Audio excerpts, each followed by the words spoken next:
الحمد لله رب العالمين نحمده ونستعينه ونستغفره ونعوذ بالله من شرور أنفسنا ومن سيئات أعمالنا من يهده الله فلا مضل له ومن يضلله فلا هادي له أشهد أن لا إله إلا الله وحده لا شريك له وأشهد أن محمدًا عبده ورسوله أرسله بالهدى ودين الحق ليظهره على الدين كله ولو كره المشركون اللهم صل على محمد وعلى آل محمد كما صليت على إبراهيم وعلى آل إبراهيم وبارك على محمد وعلى آل محمد كما باركت على إبراهيم وعلى آل إبراهيم إنك حميد مجيد أما بعد فإن خير الكلام كلام الله وخير الهدي هدي محمد صلى الله عليه وسلم وشر الأمور محدثاتها وكل محدثة بدعة وكل بدعة ضلالة يا أيها الذين آمنوا اتقوا الله حق تقاته ولا تموتن إلا وأنتم مسلمون أعوذ بالله من الشيطان الرجيم بسم الله الرحمن الرحيم ومن أحسن قولا ممن دعا إلى الله وعمل صالحا وقال إنني من المسلمين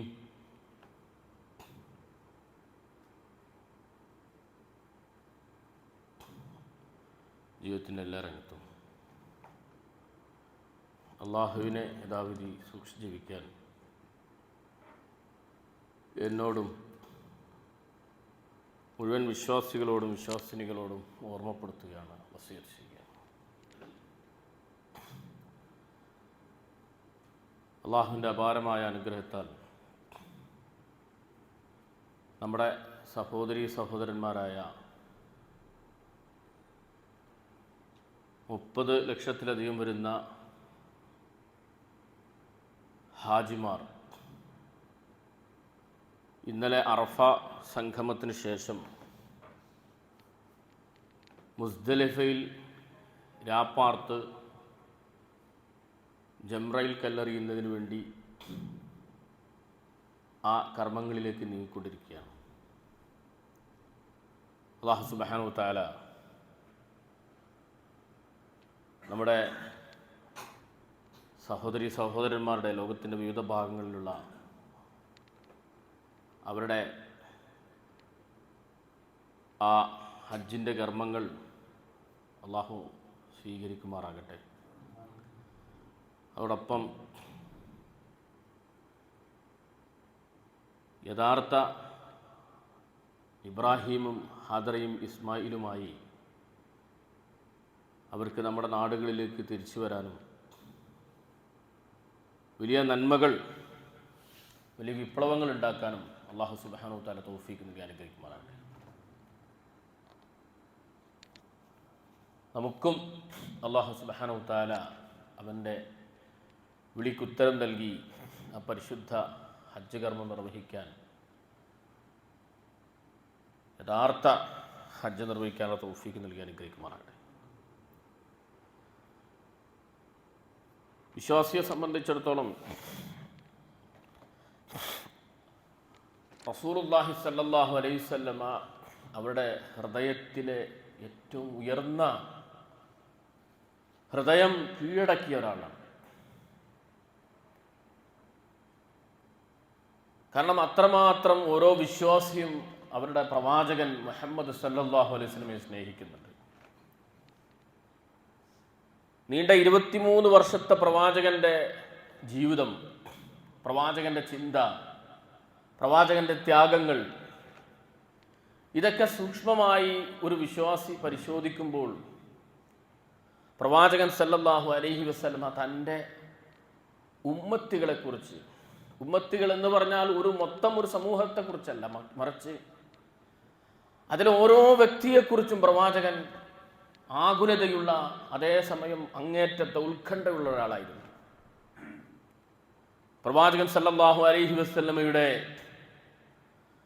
വഫാത്തിനോടനുബന്ധിച്ചുള്ള പ്രവാചകൻ സല്ലല്ലാഹു അലൈഹി വസല്ലമയുടെ മുഹൂർത്തങ്ങൾ പരിശോധിക്കുമ്പോൾ, ഓരോ സെക്കൻഡുകളെയും നമ്മൾ പരിശോധിക്കുമ്പോൾ പ്രവാചകൻ സല്ലല്ലാഹു അലൈഹി വസല്ലമയ്ക്ക് നമ്മളോടുള്ള ബന്ധം, നമ്മളോടുമുള്ള പ്രവാചകൻ സല്ലല്ലാഹു അലൈഹി വസല്ലമയുടെ സ്നേഹം വളരെ കൃത്യമായി നന്നായി നമുക്ക് എല്ലാവർക്കും മനസ്സിലാക്കാൻ സാധിക്കും. അതുകൊണ്ട് തന്നെ ആ പ്രവാചകനെ തിരിച്ച് സ്നേഹിക്കുക, ആ പ്രവാചകന്റെ ഉപദേശങ്ങളും നിർദ്ദേശങ്ങളും, ആ പ്രവാചകൻ എന്തൊരു ത്യാഗവും കഷ്ടപ്പാടുകളുമാണോ നമുക്ക് വേണ്ടി നിർവഹിച്ചത്, അതിനോടൊക്കെ നീതി പുലർത്തുക എന്നതാണ് ഒരു യഥാർത്ഥ പ്രവാചക അനുയായികളായ, അങ്ങനെ ആവാൻ ആഗ്രഹിക്കുന്ന നമ്മുടെ ഓരോരുത്തരുടെയും ഉത്തരവാദിത്തം. അള്ളാഹു അതിന് തൗഫീഖ് നൽകി അനുഗ്രഹിക്കുമാറാകട്ടെ. പ്രത്യേകിച്ച് പ്രവാചകൻ സല്ലല്ലാഹു അലൈഹി വസല്ലമ യുടെ ജീവിതത്തിൽ ഒരേ ഒരു ഹജ്ജാണ് പ്രവാചകൻ നിർവഹിച്ചത്. ആ ഹജ്ജിനെ പ്രവാചകൻ സല്ലല്ലാഹു അലൈഹി വസല്ലമയുടെ വിടവാങ്ങൽ ഹജ്ജ്, ഹജ്ജത്തുൽ വിദാ എന്നാണ് അറിയപ്പെടുന്നത്. ആ ഹജ്ജത്തുൽ വിദാഇൽ വെച്ച് പ്രവാചകൻ സല്ലല്ലാഹു അലൈഹി വസല്ലമ അറഫ മൈതാനിയിലെ സംഗമത്തിൽ പ്രവാചകൻ സല്ലല്ലാഹു അലൈഹി വസല്ലമ നമ്മൾ ഓരോരുത്തരോടും സംസാരിക്കുന്ന രീതിയിൽ പ്രവാചകൻ സല്ലല്ലാഹു അലൈഹി വസല്ലമ ചില കാര്യങ്ങൾ പറയുന്നുണ്ട്. നമ്മൾ അതൊക്കെ കേട്ട ആളുകളാണ്. പക്ഷേ ഈ സാന്ദർഭികമായി നമ്മൾ അത് ഒരിക്കൽ കൂടി ഓർക്കുകയും ആ പ്രവാചകന്റെ ഉപദേശ നിർദ്ദേശങ്ങൾ എത്രത്തോളം നമ്മുടെ ജീവിതത്തിൽ നമുക്ക് പ്രാവർത്തികമാക്കാൻ സാധിച്ചിട്ടുണ്ട് എന്ന് ആത്മാർത്ഥമായി ചിന്തിക്കുകയും ചെയ്യേണ്ട ഒരു സാഹചര്യമാണ് യഥാർത്ഥത്തിൽ ഈ സന്ദർഭം.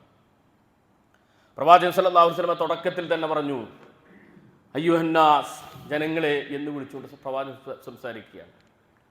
ഇസ്മഊ, നിങ്ങൾ എൻ്റെ വാക്കുകളെ നിങ്ങൾ ശ്രദ്ധിച്ച് കേൾക്കണം.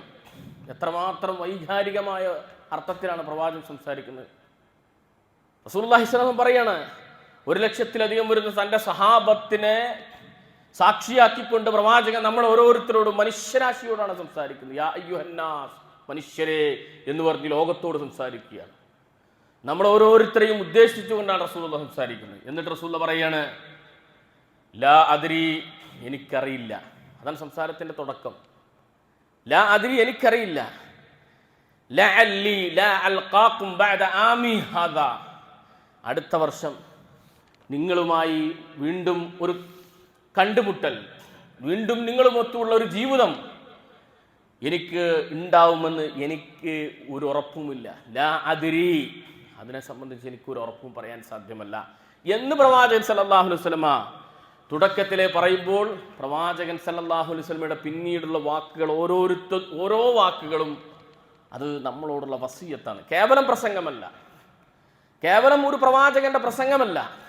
റസൂലുള്ളാഹി സ്വല്ലല്ലാഹു അലൈഹി വസല്ലമയുടെ പ്രസംഗങ്ങൾ ഒന്നും തന്നെ കേവലം പ്രസംഗങ്ങളല്ല. വിശ്വാസിയെ സംബന്ധിച്ചിടത്തോളം പ്രവാചകന്റെ ഓരോ വാക്കുകളെയും അവരുടെ നെഞ്ചിലേറ്റേണ്ടതുണ്ട്. പ്രവാചകൻ സല്ലല്ലാഹു അലൈഹി വസല്ലമയുടെ ജീവിതകാലത്ത് പ്രവാചകൻ നടത്തിയ ഓരോ പ്രവാചകന്റെ ഉപദേശങ്ങളും നിർദ്ദേശങ്ങളും കാൽവെപ്പുകളും ചുവടുവെപ്പുകളും നിലപാടുകളും പ്രവാചകന്റെ ഓരോ അടക്കങ്ങളും ഒതുക്കങ്ങളും വിശ്വാസിയെ സംബന്ധിച്ചിടത്തോളം അവരുടെ നെഞ്ചിലേറ്റി അവർ ഹൃദയത്തിന്റെ ആഴങ്ങളിലേക്ക് ഇറക്കി അവർ പ്രാവർത്തികമാക്കേണ്ടതാണ്. അപ്പോൾ പ്രവാചകന്റെ വസിയത്തിന് എത്രമാത്രമാണ് നമ്മൾ സ്ഥാനം നൽകേണ്ടത്. തൻ്റെ ജീവിതത്തിൽ 23 വർഷത്തെ കഠിനാധ്വാനത്തോടുകൂടിയ, അങ്ങേറ്റത്തെ ചിന്തകളോടുകൂടിയ, നിരന്തരമായ പോരാട്ടത്തിന്റെയും കഷ്ടപ്പാടിന്റെയും വേദനയുടെയും ദുഃഖത്തിന്റെയും എല്ലാം മാറ്റിക്കുറിക്കിയ തൻ്റെ അനുയായികളെ അവസാനമായി തൻ്റെ അനുയായികളോട് നടത്തുന്ന ആ ഉപദേശ നിർദ്ദേശങ്ങൾ, അത് വസിയത്തിന്റെ രൂപമാണ്. വസിയത്ത് എന്ന് പറഞ്ഞാൽ സാധാരണ പ്രസംഗത്തിൽ നിന്ന് വ്യത്യാസമുണ്ട്. സാധാരണ ഉപദേശങ്ങൾ പോലെയല്ല. വസിയത്ത് എന്ന് പറഞ്ഞാൽ അതിൻ്റെ ആശയം വളരെ വേണ്ടപ്പെട്ട, അങ്ങേറ്റം സ്നേഹത്തോടുകൂടി, അത്രയും അടുപ്പമുള്ള ആളുകളോട് അങ്ങേറ്റത്തെ ഉത്തരവാദിത്ത ബോധത്തോടുകൂടി ഏൽപ്പിക്കപ്പെടുന്ന നിർദ്ദേശങ്ങൾ, ഉത്തരവാദിത്ത ബോധത്തോടുകൂടി ഏൽപ്പിക്കപ്പെടുന്ന നിർദ്ദേശങ്ങളാണ്. അതുകൊണ്ടാണ് വാപ്പ മകനെ വസിയത്ത് ചെയ്യാറുണ്ട്, മരണസമയത്ത് വസിയത്ത് ചെയ്യാറുണ്ട്. ഇതേപോലെ ഒരു വാപ്പ മകനെ വസിയത്ത് ചെയ്യുന്നത് പോലെ, അല്ലെങ്കിൽ അതിനേക്കാളും നമ്മളോട് അടുത്ത് നിൽക്കുന്ന പ്രവാചകന്റെ ഞാൻ ഒരിക്കലും അടുത്ത വർഷം നിങ്ങളുടെ കൂടെ ഉണ്ടാവുകയില്ല എന്ന് പറഞ്ഞുകൊണ്ട് റസൂലുള്ളാഹി സംസാരിക്കുന്ന ഓരോ സംസാരവും അതൊരിക്കലും ഉപദേശങ്ങളോ പ്രസംഗങ്ങളോ അല്ല, മറിച്ച് ഗൗരവമായി നമ്മളെ ഏൽപ്പിക്കുന്ന പ്രവാചകൻ, വിശ്വസിച്ച് ഏൽപ്പിക്കുന്ന പ്രവാചകന്റെ ഉത്തരവാദിത്ത ബോധത്തോടുകൂടി നമ്മൾ ഏറ്റെടുക്കേണ്ട, ജീവിതത്തിൽ നടപ്പിലാക്കേണ്ട കാര്യങ്ങളാണ്. അതിലാദ്യമായി പ്രവാചകൻ പറഞ്ഞ വിഷയം എന്താ? ഇന്ന റബ്ബക്കും വാഹിദ്. ആദ്യം പറഞ്ഞ കാര്യം ഇന്ന റബ്ബക്കും വാഹിദ്, നിങ്ങളെ റബ്ബ് ഒരേ ഒരു റബ്ബ് ആളാണ്, നിങ്ങളുടെ രക്ഷിതാവ് ഒരാളാണ്. എന്താണ് റബ്ബ് എന്ന് പറഞ്ഞാൽ? റബ്ബ് എന്ന് പറഞ്ഞാൽ നമ്മളെ സംരക്ഷിക്കുന്നത് ഒരിക്കലും അല്ലാഹു അല്ലാത്ത ഒരു മരിച്ചുപോയ മഹാന്മാരുമല്ല, അല്ലാഹു അല്ലാത്ത മലക്കുകളല്ല, അല്ലാഹു അല്ലാത്ത ജിന്നുകളല്ല, അല്ലാഹു അല്ലാത്ത ഒരു ശക്തിക്കും വ്യക്തിക്കും ഭരണകൂടങ്ങൾക്കും നമ്മുടെ കുടുംബക്കാർക്കും നാട്ടുകാർക്കും ലോകത്തൊരാൾക്കും തന്നെ നമ്മളെ സംരക്ഷിക്കാൻ സാധ്യമല്ല. നമ്മുടെ പ്രതിസന്ധികളിൽ നമ്മളെ രക്ഷപ്പെടുത്താൻ സാധ്യമല്ല. നമ്മുടെ പ്രയാസങ്ങളിൽ നമുക്ക് ശാന്തി നൽകാൻ സാധ്യമല്ല. നമ്മുടെ ജീവിതത്തെ പരിപൂർണമായി ഏറ്റെടുത്തവനാണ് അല്ലാഹു. അതാണ് റബ്ബ് എന്ന പദത്തിന്റെ അർത്ഥം. ജീവിതത്തിന്റെ തുടക്കം മുതൽ അതിൻ്റെ അവസാനം. എന്താണ് അവസാനം? അല്ലാഹു സുബ്ഹാനഹു വ തആല നമുക്കിവിടെ ജീവിതം നൽകി. ആ ജീവിതം നൽകുന്നത് ആ ഉമ്മയുടെ ഗർഭാശയത്തിൽ വെച്ച് അവിടുന്ന് നമ്മുടെ സംരക്ഷണം ഏറ്റെടുത്തവനാണ് അല്ലാഹു. ആ ഗർഭാശയത്തിൽ വെച്ച് നമ്മുടെ പൂർണ്ണമായ ഉത്തരവാദിത്വം ഏറ്റെടുത്തവനാണ് അല്ലാഹു. അവിടുന്ന് നമ്മുടെ ഉമ്മയുടെ ഗർഭാശയത്തിൽ നിന്ന് പുറത്തേക്ക് വന്ന് അല്ലാഹുവിനെ കണ്ടുമുട്ടുന്നത് വരെയുള്ള സകല സെക്കൻഡുകളെയും, ആ സെക്കൻഡിലെ ഓരോ സെക്കൻഡ്, ആ നിമിഷങ്ങളെയും പൂർണ്ണമായി ഉത്തരവാദിത്വത്തോടെ ഏറ്റെടുത്തവൻ അല്ലാഹു മാത്രമാണ്. അല്ലാഹു അല്ലാത്ത ഒരാളും തന്നെ എനിക്ക് സംരക്ഷകനോ സഹായിയോ ഇല്ല. അവനാണ് എൻ്റെ കാര്യങ്ങൾ ഏറ്റെടുത്തിട്ടുള്ളത്. അതുകൊണ്ട് എൻ്റെ പ്രാർത്ഥനയും എൻ്റെ സഹായതേട്ടങ്ങളും എൻ്റെ എല്ലാ സമർപ്പണങ്ങളും എൻ്റെ ജീവിതവും എൻ്റെ ജീവിതത്തിലെ സകല താല്പര്യങ്ങളും എല്ലാം ലില്ലാഹി റബ്ബിൽ ആലമീൻ, ആ റബ്ബിന് വേണ്ടി മാത്രം ഉള്ളതാണ്. അൽഹംദുലില്ലാഹി റബ്ബിൽ ആലമീൻ, എൻ്റെ സർവ്വസ്തുതികളും ആ റബ്ബിന് മാത്രമുള്ളതാണ്. അതുകൊണ്ട് റസൂലുള്ളാഹി സ്വല്ലല്ലാഹു അലൈഹി വസല്ലം പറഞ്ഞ ഇന്ന റബ്ബക്കും വാഹിദ്, അല്ലാഹു മാത്രമാണ് റബ്ബ് എന്ന പ്രവാചകന്റെ വസിയത്തിനെ ജീവിതത്തിൽ നടപ്പിലാക്കിക്കൊണ്ട് അല്ലാഹുവിലേക്ക് തന്നെ നമ്മുടെ ഹൃദയത്തെ പൂർണ്ണമായും സമർപ്പിക്കുകയും തവക്കുലാക്കുകയും ചെയ്യുക. അതിന് നമുക്ക് സാധിക്കേണ്ടതുണ്ട്. അല്ലാഹു സുബ്ഹാനഹു വ തആല നമുക്ക് തൗഫീഖ് നൽകി അനുഗ്രഹിക്കുമാറാകട്ടെ. പിന്നീട് റസൂലുള്ളാഹി സ്വല്ലല്ലാഹു അലൈഹി വസല്ലം പറഞ്ഞു, ഇന്ന ദിമാഅക്കും വഅംവാലുക്കും വഅറാലുക്കും ഹറാമുൻ അലൈക്കും. എന്നിട്ട് റസൂലുള്ളാഹി പറഞ്ഞ എന്താണ്? ഇതാ ഈ ദിവസം, കശഹരിക്കും ഹാദാ, ഈ മാസം എത്രമാത്രം പവിത്രമാണോ, ഈ ദിവസം എത്രമാത്രം പവിത്രമാണോ. അറഫാ ദിവസം ഭൂമിയിലെ അല്ലാഹു സൃഷ്ടിച്ച ദിവസങ്ങളിലെ ഏറ്റവും ശ്രേഷ്ഠമായ ദിവസം, അല്ലാഹുവിന് ഏറ്റവും ഇഷ്ടപ്പെട്ട ദിവസം, അല്ലാഹു സുബ്ഹാനഹു വ തആല ഏറ്റവും കൂടുതൽ നരകത്തിൽ നിന്ന് ജനങ്ങളെ, മനുഷ്യരെ മോചിപ്പിക്കുന്ന ദിവസം, ഇത്രമാത്രം ശ്രേഷ്ഠതയുള്ള ഈ ദിവസം എത്രമാത്രം പവിത്രമാണോ, ഈ സ്ഥലം എത്രമാത്രം പവിത്രമാണോ, ആ മാസം ദുൽഹിജ്ജ മാസം എത്രമാത്രം പവിത്രമാണോ, അതുപോലെയാണ് നമ്മുടെ സഹോദരന്മാരുടെ അഭിമാനവും അവരുടെ സമ്പത്തും അതുപോലെ തന്നെ അവരുടെ ശരീരവും. അപ്പം നമ്മൾ ഒരു തരത്തിലും നമ്മുടെ ജീവിതത്തിലെ നമസ്കാരം നിർവഹിക്കുന്ന ആളുകളാണ് നമ്മൾ ഓരോരുത്തരും. അള്ളാഹുവിൽ അടിയുറച്ച് വിശ്വസിക്കുന്നവരാണ് നമ്മൾ ഓരോരുത്തരും. നമ്മുടെ ഒരു വാക്ക് കൊണ്ടുപോലും, ഒരു നോട്ടം കൊണ്ടുപോലും നമ്മുടെ ജീവിതത്തിൽ എപ്പോഴും ഇത് നിരന്തരമായി ചിന്തിക്കണം. അല്ലാഹുവിന്റെ റസൂൽ സല്ലല്ലാഹു അലൈഹി വസല്ലമയുടെ വസിയത്താണ്. 23 വർഷത്തെ അറ്റിക്കുറുക്കിയ പ്രവാചകന്റെ ഉപദേശമാണ്. ഒരിക്കലും നിങ്ങളുടെ ഒരു വാക്കോ ഒരു നോട്ടമോ ഒരു നിലപാടോ ഒരിക്കലും നമ്മുടെ സഹോദരന്മാരെ വേദനിപ്പിക്കുന്നതാവാൻ പാടില്ല. അത് കഅബാലയത്തെ അപമാനിക്കുന്നതിന് തുല്യമാണ്. അത് അല്ലാഹു സുബ്ഹാനഹു വ തആല ശ്രേഷ്ഠമാക്കിയ ദുൽഹിജ്ജ മാസത്തെ അവഹേളിക്കുന്നതിന് തുല്യമാണ്. അത് അല്ലാഹു സുബ്ഹാനഹു വ തആല ഏറ്റവും ഇഷ്ടപ്പെടുന്ന, അവൻ ഏറ്റവും പവിത്രമായി കാണുന്ന ആ അറഫ ദിവസത്തെ അവഹേളിക്കുന്നതിന് തുല്യമാണ്. ഒരിക്കലും നമ്മുടെ ഒരു നോട്ടം കൊണ്ടുപോലും, നമ്മുടെ ഒരു സംസാരം, പരദൂഷണം എന്ന് പറഞ്ഞാൽ നമ്മളെ സംബന്ധിച്ചിടത്തോളം പലപ്പോഴും നമ്മൾ അറിയാതെ നമ്മൾ പരദൂഷണം പറഞ്ഞു പോകണം. അറിയാതെ പരദൂഷണം പറഞ്ഞു പോകരുത്. നമ്മുടെ സഹോദരന്റെ പച്ചയിറച്ചി തിന്നുന്ന നിലപാട് വിശുദ്ധ ഖുർആനിന്റെ അടിത്തറയാണത്. നമ്മുടെ സഹോദരന്മാരുടെ പച്ചയിറച്ചി തിന്നുന്ന ആ പരദൂഷണം പറയുന്ന നിലപാടിൽ നിന്ന്, നമ്മുടെ സഹോദരന്മാരെ കുറിച്ച് ഏഷണി പറയുന്ന നിലപാടിൽ നിന്ന് നമ്മുടെ സഹോദരന്മാരുടെ ശരീരത്തിൽ കൈവെക്കുന്ന ആ ഏറ്റവും നീചമായ നിലപാടുകളിൽ നിന്ന്, നമ്മുടെ സഹോദരന്മാരെ പരിഹസിക്കുന്ന നിലപാടിൽ നിന്ന് ഖുർആനിന്റെ അടിസ്ഥാനപരമായ അധ്യാപനങ്ങളാണ് റസൂലുള്ളാഹി സ്വല്ലല്ലാഹു അലൈഹി വസല്ലം നമുക്ക് പഠിപ്പിച്ചു തരുന്നത്.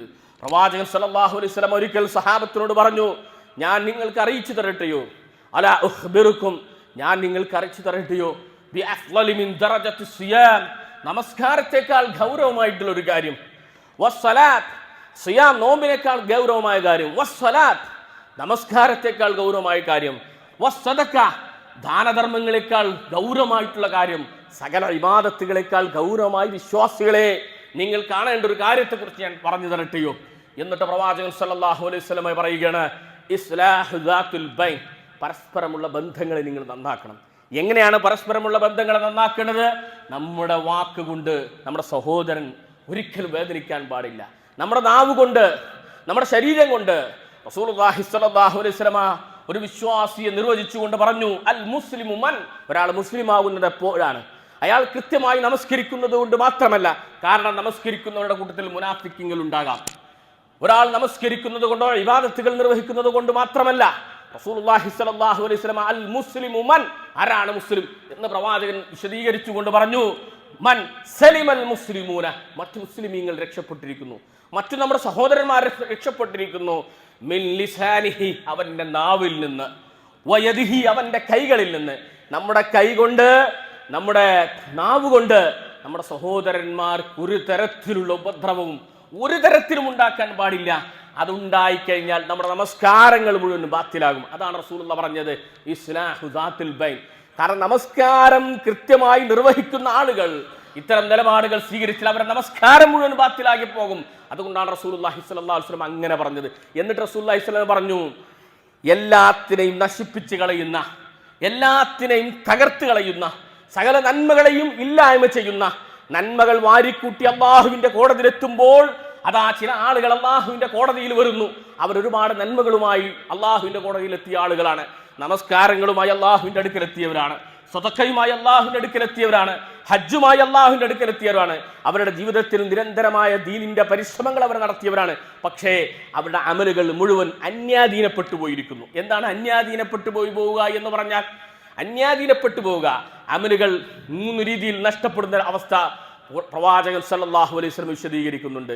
അതിൽ ഒരു രീതി, അയാളുടെ ഭാഗത്ത് ബിദ്അത്ത് ഉണ്ടാകുമ്പോൾ, ബിദ്അത്ത്, അല്ലാഹുവും അവന്റെ റസൂലും പഠിപ്പിക്കാത്ത അമലുകൾ അല്ലാഹുവിന്റെ റസൂലിന്റെ സല്ലല്ലാഹു അലൈഹി വസല്ലമയുടെ പേരിൽ കെട്ടിച്ചമച്ചുകൊണ്ട് നിർമ്മിതമായിട്ടുള്ള പ്രവർത്തനങ്ങൾ റസൂലുള്ളാഹിന്റെ പേരിൽ കെട്ടിച്ചമച്ചുകൊണ്ട് നമ്മൾ പ്രവർത്തിച്ചു കഴിഞ്ഞാൽ ആ അമലുകൾ ബാത്തിലായി പോകും.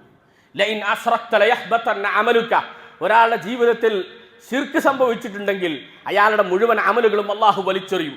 പിന്നീട് സംഭവിക്കുന്ന അമലുകൾ നഷ്ടപ്പെടുന്ന രീതിയെക്കുറിച്ച് പ്രവാചകൻ സല്ലല്ലാഹു അലൈഹി വസല്ലം വിശദീകരിച്ചത് എന്താണെന്നറിയുമോ? നമ്മുടെ അമലുകൾ മറ്റുള്ളവർക്ക് അന്യാധീനപ്പെട്ടു പോവുക. അതെങ്ങനെ സംഭവിക്കുന്നു?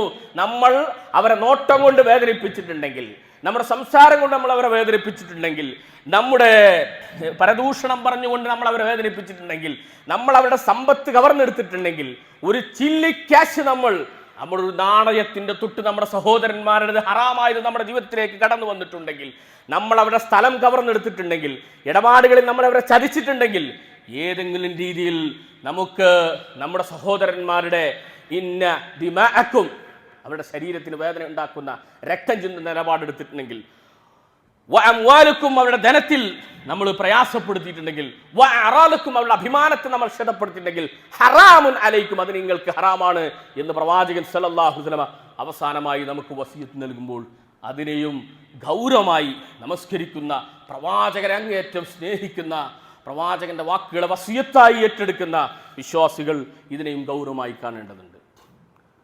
അള്ളാഹു നമുക്ക് തൗഫീഖ് നൽകി അനുഗ്രഹിക്കുമാറാട്ടെ. പിന്നീട് റസൂലുള്ളാഹി സ്വല്ലല്ലാഹു അലൈഹി വസല്ലം പറയുകയാണ്, ഇന്ന റബ്ബക്കും വാഹിദ്, ഇന്ന അബാക്കും വാഹിദ്. പ്രവാചകൻ സല്ലല്ലാഹു അലൈഹി വസല്ലം പറയുക, ഇന്ന അബാക്കും വാഹിദ്, നിങ്ങളുടെ ഉപ്പ ഒരാളാണ്, നിങ്ങളുടെ പിതാവ് ഒരാളാണ്. ഇന്ന അബാക്കും വാഹിദ്, ഇന്ന അബാക്കും വാഹിദ്, കുല്ലുക്കും മിൻ ആദം വ ആദമു മിൻ തുറാബ്. ഇത് അടിസ്ഥാനപരമായ പാഠമാണ്. പ്രവാചകൻ സല്ലല്ലാഹു അലൈഹി വസല്ലമയുടെ ഈ വസിയത്തുകളെ മുസ്ലിം സമുദായത്തിലെ മഹാഭൂരിപക്ഷവും തള്ളിക്കളഞ്ഞിട്ടുണ്ട്. ഞാനടക്കം ഗൗരവമായി ചിന്തിക്കേണ്ട ഒരു കാര്യമാണ് ആ പറഞ്ഞത്. എന്താണ് പ്രവാചകൻ വസിയത്ത് ചെയ്യുന്നത്? നിങ്ങളെല്ലാം ആദമിന്റെ മക്കളാണ്, നിങ്ങളെല്ലാം ആദമിൽ നിന്നുള്ളവരാണ്. നിങ്ങൾക്കിടയിൽ ജാതീയമായിട്ടുള്ള, സാമ്പത്തികമായിട്ടുള്ള, പ്രദേശത്തിന്റെ അടിസ്ഥാനത്തിലുള്ള, തറവാടിത്തത്തിന്റെ അടിസ്ഥാനത്തിലുള്ള വേർതിരിവുകൾ നിങ്ങൾ ഉണ്ടാക്കിയിട്ടുണ്ടെങ്കിൽ അത് ജാഹിലിയ്യത്തിന്റെ നിർമ്മിതിയാണ്, അത് പൈശാചികമായിട്ടുള്ള നിർമ്മിതികളാണ്. അത് അല്ലാഹുവും അവന്റെ റസൂലും പഠിപ്പിച്ചതല്ല. ഏതെല്ലാം രീതിയിലുള്ള വൈജാത്യങ്ങളാണ് നമുക്കിടയിലുള്ളത്. പല രീതിയിലുള്ള മതിൽക്കെട്ടുകൾ നമ്മൾ നിർമ്മിച്ചിട്ടുണ്ട്. ഇത് അല്ലാഹുവും റസൂലും പഠിപ്പിച്ചതല്ല, അത് ജാഹിലിയ്യത്തിന്റെ ഭാഗമാണ്. ഇസ്ലാമുമായി അതിന് യാതൊരു ബന്ധവുമില്ല. അതുകൊണ്ടാണ് റസൂലുള്ളാഹി സ്വല്ലല്ലാഹു അലൈഹി വസല്ലം അവസാനമായി റസൂലുള്ള പറയാണ്, കുല്ലുക്കും മിൻ ആദം, നിങ്ങൾ ആദമിൽ നിന്നുള്ളവരാണ്. ലാ അറബിയ്യൻ വലാ അജബിയ്യൻ, അറബിയെന്നോ അനറബിയെന്നോ ഇല്ല, അറബിയെന്നോ അനർബിയെന്നോ എന്നില്ല. അള്ളാഹുവിന്റെ അടുക്കൽ എല്ലാവരും ഒരാദമിന്റെ മക്കളാണ്, ഒരൊറ്റ രക്തമാണ്, ഒരൊറ്റ കുടുംബക്കാരാണ് നിങ്ങൾ. നിങ്ങൾക്കിടയിൽ ഈ രീതിയിൽ വേർതിരിവ് ഉണ്ടാക്കിയിട്ടുള്ളത് സ്വാഭാവികമായും അത് നിങ്ങൾ വ്യത്യസ്ത പ്രദേശക്കാരായി മാറാം, നിങ്ങൾ വ്യത്യസ്ത കുടുംബങ്ങളിൽ നിന്നുള്ളവരാവാം, നിങ്ങൾ വ്യത്യസ്ത രാജ്യങ്ങളിൽ നിന്നുള്ളവരാവാം. ഈ വ്യത്യാസങ്ങൾ ഉണ്ടായിരിക്കുന്നത് എന്താണ്? ലിതആറഫു, പരസ്പരം നിങ്ങൾ തിരിച്ചറിയാൻ വേണ്ടി മാത്രമാണ്. അതല്ലാതെ അതിൻ്റെ പേരിൽ മേന്മ നടിക്കാനല്ല. ഞാൻ ഇന്ന തറവാട്ടുകാരനാണ്, അവർ ഇന്ന തറവാട്ടിപ്പെട്ടവനല്ല എന്ന രീതിയിൽ പരസ്പരം അവഹേളിക്കാനും അതുപോലെ തന്നെ പരസ്പരം അത് ഒരു അഭിമാനമായി കാണാനുമല്ല. അല്ലാഹുവിന്റെ റസൂൽ സല്ലല്ലാഹു അലൈഹി വസല്ലം അതിനെ കഠിനമായി നിരോധിച്ചിട്ടുണ്ട്.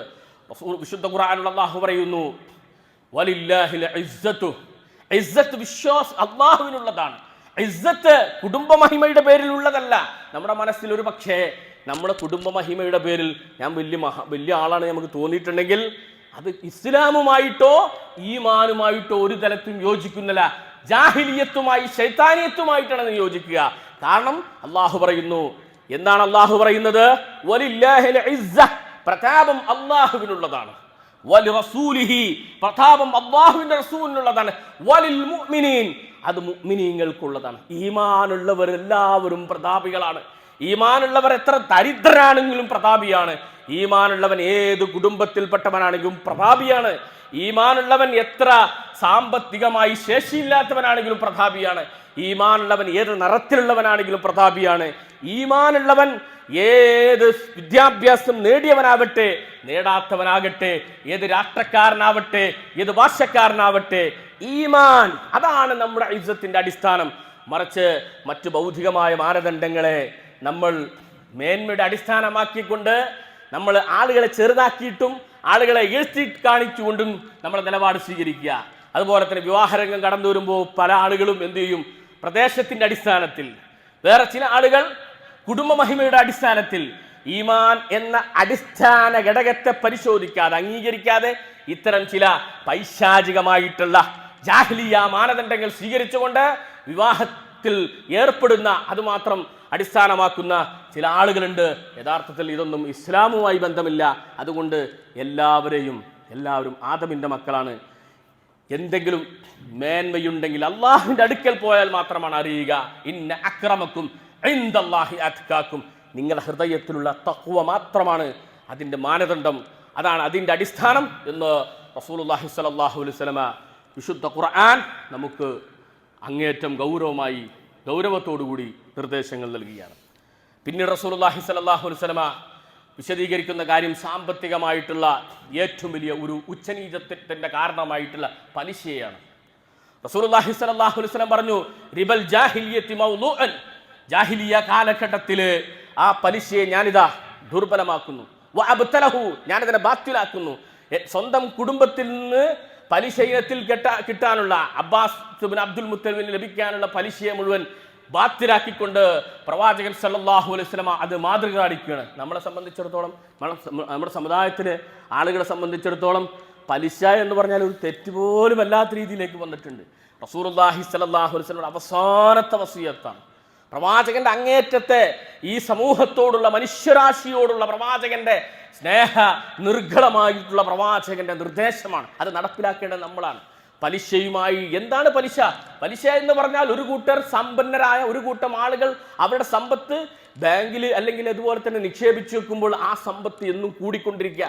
ദരിദ്രരായ ആളുകൾ അവരുടെ സമ്പത്ത് കൊണ്ടുപോയി അവർക്ക് കൊടുക്കുന്ന വളരെ നീചമായിട്ടുള്ള സാമ്പത്തികമായ അരാജകത്വത്തിൻ്റെ അത് കാരണം സമൂഹത്തിൽ വ്യത്യസ്ത തരത്തിലുള്ള അരാജകത്വങ്ങളും സാമൂഹികമായിട്ടുള്ള ഒരുപാട് ദുരന്തങ്ങൾക്കും നമ്മൾ സാക്ഷ്യം വഹിക്കുകയാണ്. വിശ്വാസികൾ സാമൂഹിക ദുരന്തത്തിനല്ല സാക്ഷ്യം വഹിക്കേണ്ടത്, സാമൂഹികമായി ഉന്നമനത്തിന് മുന്നിൽ നിൽക്കേണ്ടവനാണ് വിശ്വാസി.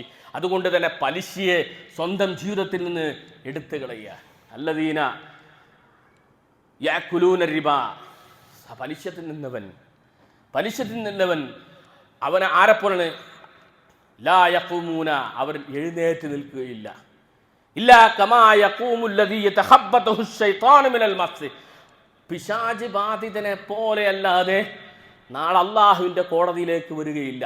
ഈ ആയത്തിൻ്റെ അടിസ്ഥാനത്തിൽ ശൈത്താൻ നമ്മുടെ ശരീരത്തിനുള്ളിൽ കയറുമെന്ന് ചില വിവരമില്ലാത്ത ആളുകൾ പറഞ്ഞു പ്രചരിപ്പിക്കുന്നുണ്ട്. അവിടെ പറഞ്ഞത് എന്താണ്?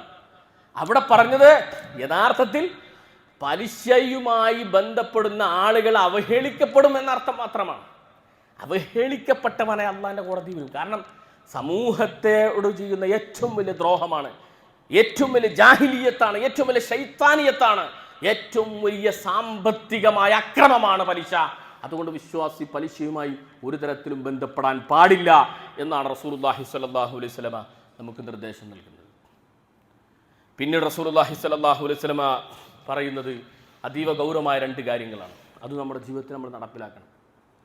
ഭാര്യമാരുമായി ബന്ധപ്പെട്ട നിർദ്ദേശം നൽകുന്നുണ്ട്. ഖിയാറക്കും ലിനിസാഇ. അല്ലാഹുവിന്റെ റസൂൽ സ്വല്ലല്ലാഹു അലൈഹി വസല്ലമ ഭാര്യമാരുമായി എത്ര ഗൗരവമുള്ള ആളാണ് റസൂലുള്ളാഹി സ്വല്ലല്ലാഹു അലൈഹി വസല്ലം, എത്ര വലിയ ഉത്തരവാദിത്തങ്ങളുള്ള ആളാണ് റസൂലുള്ളാഹി. ആ പ്രവാചകൻ സ്വല്ലല്ലാഹു അലൈഹി വസല്ലമയെ സംബന്ധിച്ച് പ്രവാചകന്റെ ഭാര്യമാർ സാക്ഷ്യപ്പെടുത്തുന്നത് എൻ്റെ റസൂൽ, എൻ്റെ ഭർത്താവായ എൻ്റെ റസൂൽ, അത് ഖുലുഖുഹു അൽ ഖുർആൻ, ഖുർആൻ തന്നെയാണ് എന്ന് ആയിഷ ഉമ്മ റളിയല്ലാഹു അൻഹ നമ്മുടെ മുമ്പിൽ സാക്ഷ്യപ്പെടുത്തുമ്പോൾ ആ പ്രവാചകന്റെ ഭാര്യമാർ പ്രവാചകനെ സാക്ഷ്യപ്പെടുത്തുകയാണ്. എന്നിട്ട് റസൂലുള്ള പറയാണ്, സ്ത്രീകളുടെ കാര്യത്തിൽ ഔസാക്കും ബിന്നിസാ, സ്ത്രീകളുടെ കാര്യത്തിൽ ഞാൻ നിങ്ങളെ വസിയത്ത് ചെയ്യുന്നു. അവിടെ എടുത്തു പറയാ വസിയത്ത്. കാരണം ആ സ്ത്രീകൾ അവർ സ്ത്രീകൾ എന്നതിലൊക്കെ ഒരുപാട് ചാബല്യങ്ങൾ അവരുണ്ട്. അവരെ പ്രകൃതിപരമായി കൊണ്ട് തന്നെ നമ്മൾ പുരുഷന്മാരെ പോലെ ചിന്തിക്കുന്നവരല്ല. ശാരീരികമായ പ്രകൃതിയിൽ അവർ നമ്മളെപ്പോലെയല്ല, ബുദ്ധിമാരായിട്ടുള്ളവരുടെ നിലപാടിൽ നമ്മളെപ്പോലെയല്ല. അവർക്ക് ചില വ്യത്യാസങ്ങളുണ്ട്. ആ വ്യത്യാസങ്ങളെ ഉൾക്കൊള്ളുകയും അതിനെ സ്നേഹത്തോടുകൂടി ക്ഷമയോടുകൂടി അതിനെ സമീപിക്കുകയും ചെയ്യുക എന്ന നിലപാട് സ്വീകരിക്കാൻ അള്ളാഹുവിൻ്റെ റസൂൽ സല്ലല്ലാഹു അലൈഹി വസല്ലമ പുരുഷന്മാർക്ക് പ്രത്യേകം നിർദ്ദേശം നൽകുകയാണ്.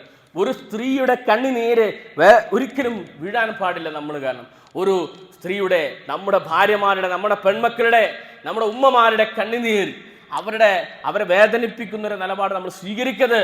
റസൂലുള്ളാഹി സ്വല്ലല്ലാഹു അലൈഹി വസല്ലമ നമുക്ക് നൽകിയ നിർദ്ദേശമാണത്, റസൂലുള്ളാഹിന്റെ വസിയത്താണത്. നമ്മുടെ ജീവിതത്തിൽ നമ്മൾ കാരണം ക്ഷമിച്ചു കൊടുക്കണം. റസൂലുള്ളാഹി ക്ഷമിച്ചില്ലേ? എത്ര സംഭവങ്ങളുണ്ട്. റസൂലുള്ളാഹി സ്വല്ലല്ലാഹു അലൈഹി വസല്ലം ക്ഷമിച്ചില്ലേ? അല്ലാഹുവിന്റെ റസൂൽ സ്വല്ലല്ലാഹു അലൈഹി വസല്ലമ സ്വന്തം ഭാര്യമാരോട് സ്വബർ കാണിച്ചുകൊണ്ട് പ്രവാചകൻ സ്വല്ലല്ലാഹു അലൈഹി വസല്ലമ സ്വീകരിച്ച നിലപാടുകൾ നമ്മുടെ ജീവിതത്തിൽ നമ്മൾ സ്വീകരിക്കണം. അതീവ ഗൗരവമായ പ്രവാചകന്റെ അറഫ പ്രസംഗത്തിലെ വസിയത്താണ് നമ്മളിതിനെ മനസ്സിലാക്കുന്നത്. മറ്റൊരു കാര്യം അതെന്താണ്? ആ സമയത്ത് അറഫയിൽ ഇറങ്ങിയ ആയത്ത്, സൂറത്ത് മാഇദയിലെ ആയത്ത്, അൽയൗമ അക്മൽതു ലക്കും ദീനക്കും വഅത്മംതു അലൈക്കും നിഅമതി വറദീതു ലക്കുമുൽ ഇസ്ലാമ ദീന. ഈ ഇസ്ലാം ദീൻ പൂർണ്ണമായിരിക്കുന്നു, ഇവിടെ പൂർണ്ണമായിരിക്കുന്നു. അതേ അറഫയിലെ പ്രസംഗത്തിൽ റസൂലുള്ളാഹി പറയാണ്, തറക്തു ഫീക്കും അംറൈൻ, 2 കാര്യം ഞാൻ വിട്ടേച്ചു പോവുകയാണ്. റസൂലുള്ളാഹിന്റെ അവസാനത്തെ വസിയത്താണ്. ലൻ തദില്ലു, നിങ്ങൾക്കൊരിക്കലും വഴിപിഴക്കുകയില്ല. മാ തമസ്സക്തും ബിഹിമാ, നിങ്ങൾ അത് 2നെയും നിങ്ങൾ മുറുകെ പിടിക്കണം. പ്രവാചകൻ സല്ലല്ലാഹു അലൈഹി വസല്ലം മറ്റൊരു സന്ദർഭത്തിൽ പറഞ്ഞു, വഅ്ളു അലൈഹാ ബിന്നവാജിദ്, നിങ്ങളുടെ അണപ്പല്ലുകൾ കൊണ്ട് നിങ്ങൾ അതിനെ മുറുകെ പിടിക്കണം. എന്താണ് ആ അണപ്പല്ലുകൾ കൊണ്ട് മുറുകെ പിടിക്കാൻ പറഞ്ഞത്? മുറുകെ പിടിക്കണമെന്ന് ഇവിടെ പറഞ്ഞു, മറ്റു പല സന്ദർഭങ്ങളിൽ റസൂലുള്ളാഹി പറഞ്ഞു. 2 കാര്യങ്ങൾ എന്താണ് ഈ അണപ്പല്ല് കൊണ്ട് മുറുകെ പിടിക്കാൻ പറഞ്ഞ? അണപ്പല്ല് കൊണ്ട് മുറുകെ പിടിക്കാൻ പറഞ്ഞു, എത്ര റിസ്ക് എടുത്തിട്ടാണെങ്കിൽ നിങ്ങൾ അത് വിടാൻ പാടില്ല. നിങ്ങൾ അതിനെ മുറുകെ പിടിക്കണം. അതിൻ്റെ പേരിൽ നിങ്ങൾക്ക് ഒരുപാട് പ്രതിസന്ധികൾ ഉണ്ടാകും. ആ 2 സാധനത്തെ നിങ്ങൾ മുറുകെ പിടിക്കുമ്പോൾ, കിതാബല്ലാഹ്, അള്ളാഹുവിൻ്റെ ഗ്രന്ഥം, അള്ളാഹുവിൻ്റെ ഗ്രന്ഥത്തെ നിങ്ങൾ മുറുകെ പിടിക്കണം.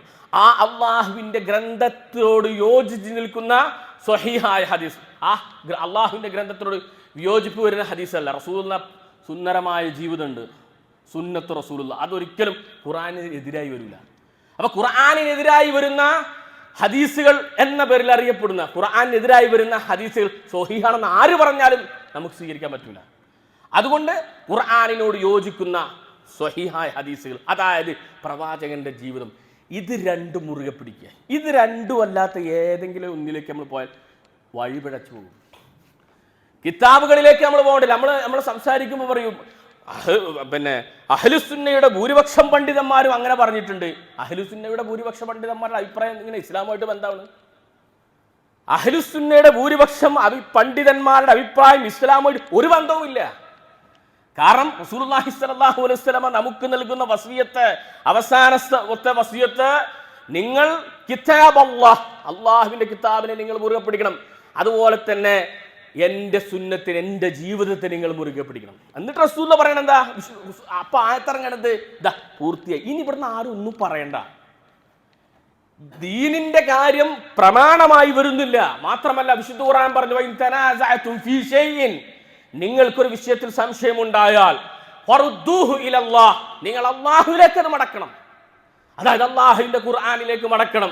വറസൂലിഹി, പ്രവാചകൻ സല്ലല്ലാഹു അലൈഹി വസല്ലമയുടെ ഖുർആനിനോട് യോജിച്ചു വരുന്ന പ്രവാചകന്റെ സ്വഹീഹായ ഹദീസിലേക്ക്, പ്രവാചകന്റെ സുന്ദരമായ ചരിത്രത്തിലേക്ക്, അതായത് പ്രവാചകന്റെ ജീവിതത്തിലേക്ക് നിങ്ങൾ മടക്കണം. എന്നിട്ട് ഈ ആയത്തിൽ നമ്മൾ പറയുന്നത് എന്താ? യാ അയ്യുഹല്ലദീന ആമനൂ അത്തിഉല്ലാഹ വഅത്തിഉർ റസൂല വഉലിൽ അംരി മിൻകും വഇൻ തനാസഅതും ഫീ ശൈഇൻ ഫറുദ്ദൂഹു ഇലല്ലാഹ്. നിങ്ങൾ അല്ലാഹുവിനെ അനുസരിക്കണം, വറസൂലിഹി, റസൂലുള്ളാഹിനെ അനുസരിക്കണം, വഉലിൽ അംരി മിൻകും, നിങ്ങളിൽ നിന്നുള്ള കൈകാര്യകർത്താക്കളെ അനുസരിക്കണം. ഇത് പറഞ്ഞിട്ട് ഉടനെ അടുത്ത ആയത്ത് എന്താ? വഇൻ തനാസഅതും ഫീ ശൈഇൻ. അപ്പൊ അനുസരിക്കാൻ പറഞ്ഞപ്പോ അല്ലാഹുവിനെ അനുസരിക്കാൻ പറഞ്ഞു, അള്ളാഹുവിന്റെ റസൂലിനെ അനുസരിക്കാൻ പറഞ്ഞു. വഉലിൽ അംരി മിൻകും, നിങ്ങളിൽ നിന്നുള്ള കൈകാര്യകർത്താക്കളെ, നിങ്ങളിൽ നിന്നുള്ള അമീറന്മാരെ നിങ്ങൾ അനുസരിച്ചു കൊള്ളുക എന്ന് അല്ലാഹു പറഞ്ഞു. പക്ഷേ അടുത്ത ആയത്ത് എന്താ പറയുന്നത്? വഇൻ തനാസഅതും ഫീ ശൈഇൻ, നിങ്ങൾക്ക് മതപരമായ കാര്യത്തിൽ, ദീനിന്റെ കാര്യത്തിൽ ഒരു നിലപാട് സ്വീകരിക്കണമെങ്കിൽ വറുദ്ദൂഹു ഇലല്ലാഹ്, അള്ളാഹുവിലേക്ക് മടക്കുക. വറസൂലിഹി, റസൂലിലേക്ക് മടക്കുക. വഉലിൽ അംരി മിൻകും, പിന്നെ അവിടെ പറഞ്ഞില്ല. അതായത് ഉലിൽ അംരി മിൻകിലേക്ക് മടക്കാൻ പാടില്ല. ഖുർആൻ വ്യക്തമായി പറയണം. ഉലിൽ അംരി മിൻകുനയിലേക്ക് ദീനിന്റെ പ്രമാണമായിട്ട് ഉലിൽ അംരി മിൻകും എന്ന് പറയുന്നവരോ പണ്ഡിതന്മാരോ കിതാബോ, ലോകത്തൊരു കിതാബും തന്നെ നമ്മുടെ പ്രമാണമല്ല. അള്ളാഹുവിന്റെ ഗ്രന്ഥമല്ലാത്ത ലോകത്തൊരു കിതാബും, അത് ഏത് വലിയ പണ്ഡിതനാണെങ്കിലും, ലോകത്തുള്ള പണ്ഡിതന്മാരെല്ലാവരും കൂടി ഒന്നിച്ചൊരു അഭിപ്രായം പറഞ്ഞു ഒരു ഗ്രന്ഥത്തെക്കുറിച്ച് ഒരിക്കലുമില്ല. ഇസ്ലാമിന്റെ പ്രമാണം, അടിസ്ഥാനപരമായി ഇസ്ലാമിന്റെ പ്രമാണമാകുന്നത് അത് പരിശുദ്ധ ഖുർആൻ മാത്രമാണ്. അതുപോലെ തന്നെ ആ ഖുർആനിന്റെ എക്സാക്റ്റ് കോപ്പി ആയിട്ടുള്ള റസൂലുള്ളാഹി സ്വല്ലല്ലാഹു അലൈഹി വസല്ലം ജീവിതമാണ്. ഇതല്ലാത്തതൊന്നും പ്രമാണം, ഇതല്ലാത്തതിന് നമ്മൾ പിടിച്ചാൽ അപ്പ പഴച്ചു പോകും. അതാ റസൂൽ പറഞ്ഞത്, ലൻ തദില്ലു, നിങ്ങൾ ഒരിക്കലും പിഴക്കുകയില്ല ഈ രണ്ടെണ്ണത്തിനെ മുറുകെ പിടിച്ചാൽ. അപ്പോൾ അതിന്റെ അർത്ഥം എന്താ? വേറുള്ളതിനെ പിടിച്ചാൽ അപ്പ പഴച്ചു പോകുന്ന അർത്ഥം. അപ്പോൾ ഈ മാർഗത്തിൽ നിന്ന് പഴച്ചു പോകും. അതുകൊണ്ടാണ് വിശുദ്ധ ഖുർആനിലൂടെ അല്ലാഹു പറഞ്ഞത്, ഇന്ന കസീറൻ മിനൽ അഹ്ബാരി വറുഹ്ബാൻ, പണ്ഡിത പുരോഹിതന്മാരിൽ ധാരാളം ആളുകളുണ്ട്, ലയഅകുലൂന അംവാലന്നാസ്, ജനങ്ങളുടെ ധനം അന്യായമായി തിന്നുക, ജനങ്ങൾക്കിടയിൽ ഭിന്നിപ്പുണ്ടാക്കുക, വയസുദ്ദൂന അൻ സബീലില്ലാഹ്, അങ്ങനെ ജനങ്ങൾ അല്ലാഹുവിന്റെ മാർഗത്തിൽ നിന്ന് വഴിതെറ്റിക്കുക. അവരുടെ പരിപാടിയതാ. അപ്പൊ നമ്മൾ ചോദിക്കും, സ്വാഭാവികമായിട്ടും ചോദിക്കും, അത് എല്ലാവരെയും പറഞ്ഞിട്ടില്ലല്ലോ എന്നാ. എല്ലാവരെയും പറഞ്ഞിട്ടില്ല, ഭൂരിപക്ഷം പണ്ഡിതന്മാരും പെട്ടു. ഭൂരിപക്ഷം പണ്ഡിതന്മാരുടെയും അഭിപ്രായം ഇങ്ങനെയാണ് എന്ന് പറഞ്ഞവരെ തന്നെ ആദ്യം പഴച്ചു. കാരണം ഭൂരിപക്ഷം പണ്ഡിതന്മാരെ പേരെന്നെ പറയരുത്. ഭൂരിപക്ഷം പണ്ഡിതൻ, നമുക്ക് പിന്നെ ഉഹ്റവിയായ പണ്ഡിതന്മാരുണ്ട്, അള്ളാഹുവിനോട് അടുത്ത പണ്ഡിതന്മാരുണ്ട്, ഇല്ലാന്ന് നമ്മൾ പറയാൻ പാടില്ല. അള്ളാഹുവിനോട് അടുത്ത പണ്ഡിതന്മാരുടെ പരമ്പര കഴിഞ്ഞു പോയിട്ടുണ്ട്. അവരുടെ ത്യാഗങ്ങളും അവരുടെ പരിശ്രമങ്ങളും നമ്മൾ അംഗീകരിക്കുകയും അവർക്ക് വേണ്ടി പ്രാർത്ഥിക്കുകയും വേണം. പക്ഷേ അവരാരും തന്നെ പ്രമാണമല്ല. പിന്നെ ഉഹ്റവിയായ അള്ളാഹുവിനോട് അടുത്ത പണ്ഡിതന്മാരെ നമ്മളെങ്ങനെ കണ്ടെത്തും? കണ്ടെത്താൻ ഒരു മാർഗവുമില്ല. അപ്പോൾ ഖുർആനിലേക്ക് മടക്കിയാലോ ഒരു സംശയമില്ല, ലാ റൈബ ഫീഹി, ഖുർആനിനെ സംബന്ധിച്ച് അള്ളാഹു തുടക്കത്തിൽ തന്നെ പറഞ്ഞു, ലാ റൈബ ഫീഹി ഹുദൽ ലിൽ മുത്തഖീൻ. ഇതാ ഈ ഗ്രന്ഥത്തിൽ നിങ്ങൾക്ക് സംശയത്തിന്റെ ലാഞ്ചന പോലുമില്ല. സംശയത്തിന്റെ ലാഞ്ചന, എന്തെങ്കിലും ഒരു അണുമണി തൂക്കം സംശയം ഈ അള്ളാഹുവിന്റെ ഗ്രന്ഥത്തിലില്ല. അതിന്റെ അർത്ഥം എന്താ? ബാക്കിയുള്ളതിൽ എല്ലാത്തിനും സംശയം ഉണ്ട് എന്നാണ്. ബാക്കിയുള്ളതിലൊക്കെ സംശയം ഉണ്ടെന്നല്ല അതിന്റെ അർത്ഥം. ഈ ഗ്രന്ഥത്തിൽ സംശയമില്ല എന്ന് പറയുമ്പോൾ ബാക്കിയുള്ള മുഴുവൻ ഗ്രന്ഥങ്ങളിലും സംശയിക്കേണ്ടതുണ്ട്, സംശയിക്കപ്പെടേണ്ടത് തന്നെയാണ്. അതുപോലെ തന്നെ റസൂലുള്ളാഹിന്റെ ജീവിതം അതും സംശയിക്കാനില്ല. റസൂലുള്ളാഹിന്റെ ജീവിതം അതെങ്ങനെ നമുക്ക് കിട്ടും? ഖുർആനിനോട് യോജിക്കുന്നത് സ്വീകരിക്കുക, ഖുർആനിന് യോജിക്കാത്തത് തള്ളിവിടുക. അപ്പം അതുകൊണ്ട് വിശുദ്ധ ഖുർആനും അതുപോലെ തന്നെ റസൂലുള്ളാഹി സ്വല്ലല്ലാഹു അലൈഹി വസല്ലം സുന്നത്തിനെയും നമ്മൾ മുറുകെ പിടിക്കുക. അത് മുറുകെ പിടിക്കുമ്പോൾ നമ്മൾ ഒരിക്കലും വഴിപിഴച്ചു പോവുകയില്ല. ഇത് അള്ളാഹുവിൻ്റെ റസൂൽ സ്വല്ലല്ലാഹു അലൈഹി വസല്ലമയുടെ വസിയത്തായി നമ്മൾ എന്ത് ചെയ്യണം? ഏറ്റെടുക്കണം. നമ്മളെന്ത് ഒരു പ്രമാണം അന്വേഷിക്കുമ്പോൾ ഖുർആനിലുണ്ടോ, റസൂലുള്ള ചെയ്തിട്ടുണ്ടോ, അതിന് ശേഷം ഒരാളും പ്രമാണമല്ല എന്നതിൽ അടിയുറച്ചിക്കണം. ചിലരാളൊരു ഇജ്മാ എന്താ ഇജ്മാ എന്ന് പറഞ്ഞാൽ പണ്ഡിതന്മാരുടെ ഏകോപിച്ച അഭിപ്രായം ഒരു വിഷയത്തിൽ. അത് ഇസ്ലാമിലെ പ്രമാണം എങ്ങനെയാവുന്നു? ചില ആളുകൾ അത് പ്രമാണം എന്ന് പറയാറുണ്ട്. എങ്ങനെ പ്രമാണമാവുന്നു? വിശുദ്ധ ഖുർആനിലെ ഈ ആയത്ത് വഇൻ തനാസഅതും ഫീ ഷൈഇൻ ഫർദൂഹു ഇലല്ലാഹി വറസൂലിഹി, അല്ലാഹുവിലേക്കും റസൂലിലേക്കും മടങ്ങാൻ പറഞ്ഞു. അവിടെ വൗലിൽ അംരി മിൻകും എന്നുള്ള ആ ഭാഗം വെട്ടിക്കളഞ്ഞല്ല. തറക്തു ഫീകും അംറൈനി ലൻ തളില്ലു മാ തമസ്സക്തു ബിഹിമാ, ഞാനിതാ നിങ്ങൾക്ക് വിട്ടേച്ചു പോകുന്നത് അല്ലാഹുവിന്റെ ഖുർആനും എന്റെ സുന്നത്തുമല്ലാത്ത ഒരു സാധനം ഞാൻ വിട്ടേച്ചു പോകുന്ന, ബാക്കിയുള്ളതിലേക്ക് നിങ്ങൾ പോവേണ്ടതേ ഇല്ല. ബാക്കിയുള്ളത് പിന്നെ എങ്ങനെ ഇജ്മാ, പിന്നെ എന്താ എന്ത് ഖിയാസ്? അപ്പം അതൊക്കെ നമ്മൾ മനസ്സിലാക്കേണ്ടതുണ്ട്. ഫിഖ്ഹിയായ ചില വിഷയങ്ങളിൽ നമുക്ക് ചില നിലപാടുകൾ സ്വീകരിക്കുന്നതിന് വേണ്ടിയിട്ട്, കർമ്മപരമായ നിലപാടുകൾ സ്വീകരിക്കുന്നതിന് വേണ്ടിയിട്ട് നമുക്ക് അതിനൊക്കെ ഉപയോഗിക്കാം എന്നല്ലാതെ, അല്ലെങ്കിൽ ഇജ്മാഇനെയും ഖിയാസിനെയും നമുക്ക് യൂട്ടിലൈസ് ചെയ്യാം, ഉപയോഗപ്പെടുത്തുക എന്നല്ലാതെ അത് പ്രമാണമായി വരുന്നില്ല. പ്രമാണം കിതാബ് അല്ലാഹി വസുന്നത്തിൻ്റെ നബി സല്ലല്ലാഹു അലൈഹി വസല്ലം. അല്ലാഹു തൗഫീഖ് ചെയ്യുമാറാകട്ടെ. പിന്നീട് അവസാനമായി റസൂലുള്ളാഹി സ്വല്ലല്ലാഹു പറഞ്ഞൊരു കാര്യമുണ്ട്. അതാണ് ഞാൻ കുത്തുബയുടെ തുടക്കത്തിൽ ഓതി വെച്ച ആയത്ത്. അതെന്താ? റസൂലുള്ളാഹി സ്വല്ലല്ലാഹു അലൈഹി വസല്ലം ആ നിരന്ന് നിൽക്കുന്ന 1,00,000-ലധികം വരുന്ന സഹാബത്തിനോട് പറഞ്ഞു, ബല്ലിഗു അന്നി വലൗ ആയ, നിങ്ങളിൽ നിന്ന് ഒരു ആയത്തെങ്കിലും എത്തിച്ചു കൊടുക്കുക. ഫൽയുബല്ലിഗ് ഷാഹിദുൽ ഗായിബ്, ഇവിടെ ഹാജറുള്ളവർ ഹാജറില്ലാത്തവർക്ക് എത്തിച്ചു കൊടുക്കുക. റസൂലുള്ളാഹി സ്വല്ലല്ലാഹു അലൈഹി വസല്ലമയുടെ ഈ വസിയത്ത് കേട്ടിട്ട്, പ്രവാചകന്റെ ഈ നിർദ്ദേശം കേട്ടിട്ട് അവിടെ കൂടിയിരുന്ന പ്രവാചകനോട് അഗാധമായി ബന്ധമുള്ള റസൂലുള്ളാഹിന്റെ സ്വഹാബത്ത് ആ റസൂലുള്ളാഹി സ്വല്ലല്ലാഹു അലൈഹി വസല്ലമയുടെ മുഖത്തേക്ക് നോക്കിയിരിക്കുന്നത് അങ്ങേയറ്റം ആനന്ദ നിർവൃതിയായി കണ്ടിരുന്ന മഹാരഥന്മാരായ സ്വഹാബത്ത്, ആ സഹാബത്ത് മനസ്സിലാക്കി ഇനി റസൂലുള്ളാഹി സ്വല്ലല്ലാഹു അലൈഹി വസല്ലം ഞങ്ങളുടെ കൂടെ കൂടുതൽ കാലം ഉണ്ടാവുകയില്ല എന്നും അവർ മനസ്സിലാക്കി. എന്നിട്ട് പോലും റസൂലുള്ളാഹി സ്വല്ലല്ലാഹു അലൈഹി വസല്ലം പറഞ്ഞു, നിങ്ങൾ ഇവിടെ നിന്നും ഹാജറുള്ളവർ ഹാജറില്ലാത്തവർക്ക് എത്തിച്ചു കൊടുക്കുക എന്ന് പറഞ്ഞപ്പോൾ അള്ളാഹുവിൽ തവക്കുൽ ചെയ്തുകൊണ്ട് അള്ളാഹുവിന്റെ ദീൻ, അള്ളാഹുവിന്റെ ഖുർആൻ, അള്ളാഹുവിന്റെ റസൂൽ സല്ലല്ലാഹു അലൈഹി വസല്ലമയുടെ ജീവിതം അത് എത്താത്ത പ്രദേശങ്ങളിൽ എത്തിക്കുന്നതിന് വേണ്ടി മഹാരഥന്മാരായ സഹാബത്ത് ലോകത്തിന്റെ വിവിധ ഭാഗങ്ങളിലേക്ക് യാത്ര ചെയ്തു. അവരുടെ ത്യാഗവും കഷ്ടപ്പാടും അവരുടെ ജീവിതത്തിലെ സ്വപ്നങ്ങളും ആഗ്രഹങ്ങളും പ്രാർത്ഥനകളുമാണ് ഇന്ന് നമ്മൾ അവിടെ കണ്ടുകൊണ്ടിരിക്കുന്നത്. ആ ഹജ്ജ് കർമ്മത്തിൽ 30 ലക്ഷത്തിലധികം വരുന്ന ഹാജിമാർ അവിടെ ആ ഹജ്ജ് കർമ്മത്തിനായി വന്നുകൊണ്ട് വിശ്വാസി ലോകത്തിന് വേണ്ടി പ്രാർത്ഥിക്കുന്നു. നമ്മൾ ഇവിടെ ഇരുന്ന് പള്ളിയിൽ ഇരുന്നു കൊണ്ട് ഹാജിമാരായ നമ്മുടെ സഹോദരന്മാർക്ക് വേണ്ടി പ്രാർത്ഥിക്കുന്നു. വിശ്വാസി ലോകം പരിശുദ്ധ ഖുർആനിന്റെ വെളിച്ചത്തിലേക്ക്, റസൂലുള്ളാഹി സ്വല്ലല്ലാഹു അലൈഹി വസല്ലമയുടെ മഹത്തായ സുന്നത്തായ ജീവിതത്തിലേക്ക് നമ്മൾ കടന്നു വരികയും ലോകത്തോട് അത് വിളിച്ചു പറയുകയും അതിന്റെ പേരിൽ അഭിമാനിക്കുകയും ചെയ്യുന്നു. എന്താണ് അതിന്റെ മാനദണ്ഡം? ഈ മഹാരഥന്മാരായ സ്വഹാബത്തിന്റെ ത്യാഗവും പരിശ്രമങ്ങളുമായിരുന്നു. നമ്മുടെ മുൻഗാമികളായ ആളുകളുടെ പരിശ്രമങ്ങളും ത്യാഗങ്ങളുമാണ് നമ്മുടെ കയ്യിൽ ഈ ദീനെത്തിയിട്ടുള്ളത്. അതുകൊണ്ട് അവർ നമ്മളെ ഏൽപ്പിച്ച, നമ്മുടെ റസൂലുള്ളാഹി സ്വല്ലല്ലാഹു അലൈഹി വസല്ലം സ്വഹാബത്തിനെ ഏൽപ്പിച്ചു, സ്വഹാബത്ത് അടുത്ത തലമുറയ്ക്ക് ഏൽപ്പിച്ചു. അങ്ങനെ നമ്മുടെ കൈകളിൽ ഏൽപ്പിക്കപ്പെട്ടിട്ടുള്ള ഈ പരിശുദ്ധ ദീനിനെ നിലനിർത്തണം നമ്മുടെ സ്വന്തം ജീവിതത്തിൽ. പരിശുദ്ധ ഖുർആനും അതുപോലെ തന്നെ തിരുസുന്നത്തും എന്ന പ്രമാണത്തിൽ അധിഷ്ഠിതമായി നമ്മുടെ ജീവിതത്തിൽ ആ ദീനിനെ നമ്മൾ മുറുകെ പിടിക്കണം. മാത്രമല്ല നമ്മുടെ മക്കളിലേക്ക് അത് നമ്മൾ പകർന്നു കൊടുക്കണം. മാത്രമല്ല അടുത്ത തലമുറകളിലേക്കും സമൂഹത്തിലേക്കും നമ്മൾ അത് പകർന്നു കൊടുക്കണം. അല്ലാഹു സുബ്ഹാനഹു വ തആല വിശുദ്ധ ഖുർആനിലൂടെ പറഞ്ഞു, ഞാൻ ഓതി വെച്ച ആയത്ത്, വമൻ അഹ്സനു ഖൗലൻ മിമ്മൻ ദആ ഇലല്ലാഹ്, നിങ്ങളിൽ ഏറ്റവും നല്ല വാക്ക് പറഞ്ഞ ആരാണ്? അള്ളാഹുവിലേക്ക് ക്ഷണിക്കുക, അള്ളാഹുവിന്റെ മാർഗത്തിലേക്ക് വാ. സംഘടനയിലേക്കല്ല ക്ഷണിക്കേണ്ടത്, ഏതെങ്കിലും ഗ്രൂപ്പിസത്തിലേക്കല്ല ക്ഷണിക്കേണ്ടത്, പാരമ്പര്യവാദത്തിലേക്കല്ല ക്ഷണിക്കേണ്ടത്, ഏതെങ്കിലും ഉസ്താദുമാരുടെ ആശയങ്ങളിലേക്കല്ല ക്ഷണിക്കേണ്ടത്, ഏതെങ്കിലും കിതാബുകളിലേക്കല്ല ക്ഷണിക്കേണ്ടത്, ഏതെങ്കിലും ഉസൂലുകളിലേക്കല്ല ക്ഷണിക്കേണ്ടത്. ഒന്നിലേക്കാണ് ക്ഷണം, അള്ളാഹുവിലേക്കാണ് ക്ഷണിക്കുന്നത്. അത് അള്ളാഹുവിന്റെ ഖുർആനിലേക്ക്, വറസൂലിഹി, റസൂലുള്ളാഹി സ്വല്ലല്ലാഹു അലൈഹി വസല്ലം തിരുസുന്നത്തിലേക്ക്, ആ ജീവിതത്തിലേക്കാണ് നമ്മൾ ക്ഷണിക്കേണ്ടത്. അങ്ങനെ ക്ഷണിക്കുന്ന ഒരാൾ, വമൻ അഹ്സനു ഖൗലൻ മിമ്മൻ ദആ ഇലല്ലാഹ് വഅമില സ്വാലിഹൻ, ആ ക്ഷണിക്കുന്ന ആ വ്യക്തി അതിനനുസരിച്ച് പ്രവർത്തിക്കുന്നുണ്ട്. എന്നിട്ട് അയാൾ പറയുകയാണ് വഖാല ഇന്നനീ മിനൽ മുസ്ലിമീൻ, ഞാൻ മില്ലത്ത് ഇബ്രാഹിമിലായിക്കൊണ്ട് റസൂലുള്ളാഹി സ്വല്ലല്ലാഹു അലൈഹി സുന്നത്തിലായിക്കൊണ്ട് ഞാനൊരു മുസ്ലിമാണ് എന്ന് ഒരാൾ പറഞ്ഞാൽ അതിനേക്കാൾ നല്ല വാക്ക് പിന്നെ വേറെ ഏതാ ഉള്ളത്? അയാൾ പറയുന്ന മുസ്ലിം എന്ന വാക്ക് അയാൾ ഉച്ചരിക്കുന്നതോടുകൂടി അയാളുടെ സകല പാപങ്ങളും അള്ളാഹു പുറത്തു കൊടുക്കുകയാണ്.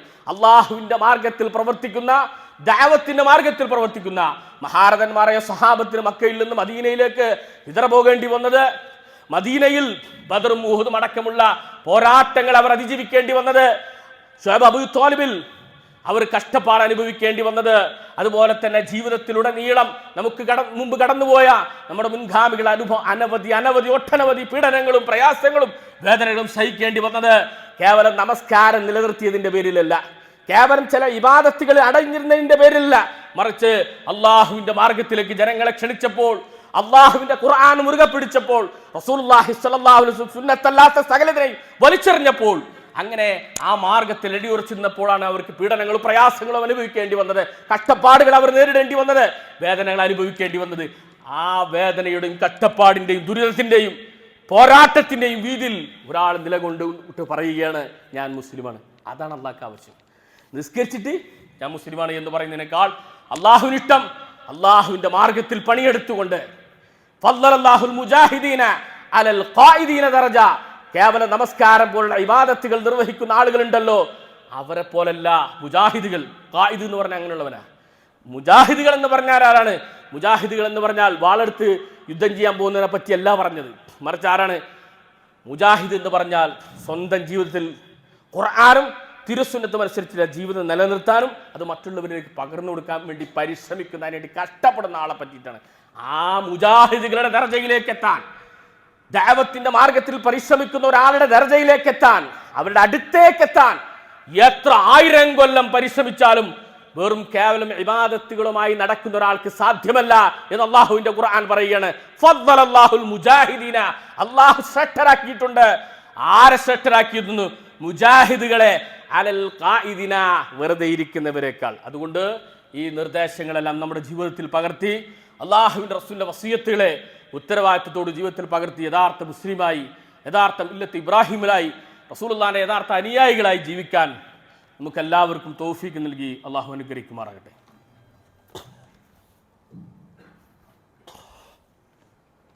അൽഹംദുലില്ലാഹ് വസ്സലാത്തു വസ്സലാമു അലാ നബീന മുഹമ്മദ് വഅലാ ആലിഹി വസഹ്ബിഹി അജ്മഈൻ. അമ്മാ ബഅദ്. യാ അയ്യുഹല്ലദീന ആമനൂ തഖുല്ലാഹ ഹഖ്ക തുഖാതിഹി വലാ തമൂതുന്ന ഇല്ലാ വഅൻതും മുസ്ലിമൂൻ. അള്ളാഹുവിൻ്റെ വിധിവിലക്കൽ ജീവിതത്തിൽ പ്രാവർത്തികമാക്കാൻ അള്ളാഹു നമുക്ക് എല്ലാവർക്കും തൗഫീഖ് നൽകി അനുഗ്രഹിക്കുമാറാകട്ടെ. സഹോദരന്മാരെ, നാളെ പെരുന്നാളാണ്. അപ്പോൾ പ്രധാനമായിട്ടും നമുക്കെല്ലാവർക്കും അറിയുന്ന കാര്യങ്ങൾ തന്നെയാണ്. പെരുന്നാൾ ബലി കർമ്മം, അതിൻ്റെ കർമ്മം ഇവിടെ 2 ഗുരുവിനെ വാങ്ങിച്ചിട്ടുണ്ട്. അതിൻ്റെ കർമ്മങ്ങളിലൊക്കെ തന്നെ എല്ലാവരും പങ്കെടുക്കുകയും സഹകരിക്കുകയും ചെയ്യുക. അതോടൊപ്പം തന്നെ അത് എത്തിച്ചു കൊടുക്കേണ്ട ആളുകൾക്ക്, യഥാർത്ഥ അർഹരായ ആളുകൾക്ക് എത്തിച്ചു കൊടുക്കാൻ വേണ്ടിയിട്ടുള്ള ശ്രമങ്ങൾ നമ്മൾ നടത്തുക. അള്ളാഹു തൗഫീഖ് മാറട്ടെ. അതോടൊപ്പം തന്നെ പെരുന്നാൾ, ആ പെരുന്നാൾ നമുക്ക് അള്ളാഹു അനുവദിച്ചു തന്ന ഒരു ആഘോഷമാണ്. അള്ളാഹു നമുക്ക് വേണ്ടി നിർദ്ദേശിച്ച ആഘോഷമാണ്. അപ്പം അതുകൊണ്ട് മാക്സിമം ആഘോഷിക്കുക. കാരണം നമുക്ക് അള്ളാഹു അനുവദിച്ചു തന്നാണല്ലോ. പരമാവധി അതിനൊരു ലിമിറ്റ് ഉണ്ട് എന്ന് മാത്രം. എന്താണ് ലിമിറ്റ്? മറ്റുള്ളവർക്ക് ലിമിറ്റില്ല, നമുക്ക് ലിമിറ്റ് ഉണ്ട്. ആ ലിമിറ്റ് എന്താ? അള്ളാഹു അവൻ്റെ റസൂലും പഠിപ്പിക്കുന്നതിനെതിരാവാത്ത അതിൻ്റെ ബൗണ്ടറിൻ്റെ ഉള്ളിൽ നിന്നുകൊണ്ട് നമുക്ക് അടിച്ചു പൊളിക്കാം, എത്ര ഉഷാറാക്കാം. പക്ഷെ എന്തായിരിക്കണം? അള്ളാഹു റസൂലും വിരുദ്ധമാക്കിയ കാര്യങ്ങളൊന്നും വരാതെ ആ ലിമിറ്റിൻ്റെ ഉള്ളിൽ നിന്നിട്ട് നമുക്ക് എത്രയും നമുക്ക് ഉഷാറാക്കാം. അതുകൊണ്ട് ആ കാര്യങ്ങൾ, അത് വസ്ത്രധാരണത്തിൽ മാത്രമല്ല, സ്ത്രീ നമ്മുടെ സഹോദരിമാരുടെ വസ്ത്രധാരണം, അതുപോലെ തന്നെ മറ്റ് ആഘോഷത്തിൻ്റെ വിവിധമായിട്ടുള്ള ഐറ്റങ്ങൾ പല രീതിയിലുണ്ട്. ഇതൊക്കെ നമുക്കാവാം. പക്ഷെ മറ്റുള്ളവർക്ക് ഉപദ്രവമുണ്ടാക്കുന്ന അള്ളാഹു ഹറാമാക്കിയ ആ കാര്യങ്ങൾ നമ്മൾ പരമാവധി സൂക്ഷിക്കണം. കാരണം നമ്മളെ ആഘോഷം ഇബാദത്തും കൂടിയാണ്. നമ്മൾ ആഘോഷിക്കുകയാണ്. സത്യത്തിൽ നമ്മൾ പ്രത്യേകിച്ച് എന്തെങ്കിലും ഇബാദത്ത് ചെയ്യില്ല, നമ്മൾ ആഘോഷിക്കണം. പക്ഷെ ആ ആഘോഷം ഇബാദത്തായി മാറുകയാണ്, അള്ളാഹുവിന് ഇഷ്ടപ്പെടുകയാണ്. അള്ളാഹുവിൻ്റെ അടിമകളായ അള്ളാഹുവിൻ്റെ വിശ്വാസികളായ അടിമകൾ ആഘോഷിക്കുകയാണ്. അപ്പോൾ ആഘോഷിക്കുന്ന സമയത്ത് അവർ അള്ളാഹിനെ ഓർക്കുകയാണ്. എന്നിട്ട് അള്ളാഹുവിൻ്റെ നിർദ്ദേശങ്ങളുടെ ഉള്ളിൽ നിൽക്കണം, അവർ പുറത്തേക്ക് പോകണില്ല. അപ്പോൾ അത് അള്ളാഹ്ക്ക് വലിയ ഇഷ്ടപ്പെടുന്ന കാര്യമായിരിക്കും. നമ്മുടെ ആഘോഷം ഇബാദത്താക്കി മാറ്റണം, അള്ളാഹുവിന് ഇഷ്ടപ്പെട്ട അമലാക്കി മാറ്റണം. അള്ളാഹു സുബ്ഹാനഹു വ തആല അതിൻ്റെ പേരിൽ നമ്മൾ അനുഗ്രഹിക്കും. അള്ളാഹു നമുക്ക് തൗഫീഖ് മാറാകട്ടെ. അതോടൊപ്പം തന്നെ നമ്മളെ കൊണ്ട് കഴിയുന്ന രീതിയിൽ ഈ സൽക്കർമ്മങ്ങൾ, ഈ ദുൽഹിജ്ജ മാസം, അത് അയ്യാമു തശ്രീഖിൻ്റെ ദിവസങ്ങൾ ഒക്കെ തന്നെ നമ്മൾ പരമാവധി സൽക്കർമ്മങ്ങൾ വർദ്ധിപ്പിക്കുക. അപ്പോൾ ബന്ധങ്ങൾ നന്നാക്കുന്ന പോലുള്ള നല്ല പ്രവർത്തനങ്ങൾ ഇതിൻ്റെ ഭാഗമായിട്ട് നമ്മൾ ആഘോഷത്തിൻ്റെ ഭാഗമായിട്ട് നമ്മൾ ചെയ്യുക. അള്ളാഹു സുബ്ഹാനഹു വ തആല നമുക്ക് തൗഫീഖ് അനുഗ്രഹിക്കുമാറാകട്ടെ. ജീവിതത്തിൽ അറിഞ്ഞും അറിയാതെ സംഭവിച്ച വീഴ്ചകളും കുറ്റങ്ങളും കുറവുകളും അള്ളാഹു സുബ്ഹാനഹു വ തആല നമുക്ക് പുറത്ത് മാപ്പാക്കി തരുമാറാകട്ടെ. നമ്മുടെ സ്വന്തം ശരീരത്തിൻ്റെ ഭാഗമായ ലോകത്തിൻ്റെ വിവിധ ഭാഗങ്ങളിൽ പ്രതിസന്ധികളും കഷ്ടപ്പാടുകളും പ്രയാസങ്ങളും അനുഭവിക്കുന്ന നമ്മുടെ സഹോദരി സഹോദരന്മാർ അള്ളാഹു അവർക്ക് ആശ്വാസം നൽകി അനുഗ്രഹിക്കുമാറാകട്ടെ. അവരുടെ പ്രതിസന്ധികളിൽ അള്ളാഹു അവർക്ക് സബർ നൽകി അനുഗ്രഹിക്കുമാറാകട്ടെ. ഈമാനിൻ്റെ കരുത്ത് നൽകി അള്ളാഹു അവരെ അനുഗ്രഹിക്കുമാറാകട്ടെ. അള്ളാഹു സുബ്ഹാനഹു വ തആല അവർക്ക് നമുക്കും കൺകുളിർമയുള്ള വിജയം നൽകി അള്ളാഹു അനുഗ്രഹിക്കുമാറാകട്ടെ. ഉഹ്റവിയായ പണ്ഡിതന്മാരെ കൊണ്ട് അള്ളാഹു ഈ സമുദായത്തെ അനുഗ്രഹിക്കുമാറാകട്ടെ. ഈ സമുദായത്തെ അള്ളാഹു സുബ്ഹാനഹു വ തആല ഈമാനിൻ്റെ പേരിൽ സുദൃഢമായ ഐക്യം കൊണ്ട് അനുഗ്രഹിക്കുമാറാകട്ടെ. അള്ളാഹു സുബ്ഹാനഹു വ തആല നമ്മുടെ കൂട്ടത്തിൽ ശാരീരികമായി മാനസികമായി കുടുംബപരമായി പ്രയാസങ്ങൾ അനുഭവിക്കുന്നവർക്ക് അള്ളാഹു ആശ്വാസം നൽകി അനുഗ്രഹിക്കുമാറാകട്ടെ. അവർക്ക് അള്ളാഹു സബറും ഈമാനിൻ്റെ കരുത്ത് നൽകി അനുഗ്രഹിക്കുമാറാകട്ടെ. അവരുടെ മഹത്തായ നല്ല നല്ല ആഗ്രഹങ്ങൾ അള്ളാഹു പൂർത്തീകരിച്ചു കൊടുക്കുമാറാകട്ടെ. കുട്ടികളില്ലാത്ത ആളുകളുണ്ട്, അള്ളാഹു സുബ്ഹാനഹു വ തആല അവരെ കുഞ്ഞുങ്ങളെ സ്വാലിഹായ സന്താനങ്ങൾ നൽകി അള്ളാഹു അനുഗ്രഹിക്കുമാറാകട്ടെ. അതുപോലെ തന്നെ നല്ല ഇണയെ ആഗ്രഹിക്കുന്നവരുണ്ട്, സ്വാലിഹായ ഇണകളെ ആഗ്രഹിക്കുന്നവരുണ്ട്. അള്ളാഹു സുബ്ഹാനഹു സ്വാലിഹായ ഇണകളെ നൽകി അള്ളാഹു സുബ്ഹാനഹു വ തആല അവരുടെ ആ മഹത്തായ നല്ല ആഗ്രഹത്തെ പൂർത്തീകരിച്ചു കൊടുക്കുമാറാകട്ടെ. അള്ളാഹു സുബ്ഹാനഹു വ തആല ശാരീരികമായ പ്രയാസങ്ങൾ എല്ലാം അള്ളാഹു ഷിഫ നൽകി അനുഗ്രഹിക്കുമാറാകട്ടെ.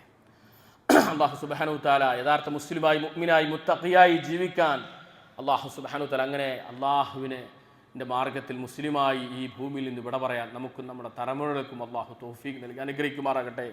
ഖബർ ശിക്ഷയിൽ നിന്ന് അള്ളാഹു നമ്മളെയും നമ്മുടെ മുൻഗാമികളെയും നമ്മുടെ തലമുറകളെയും കാത്തുരക്ഷിക്കുമാറാകട്ടെ.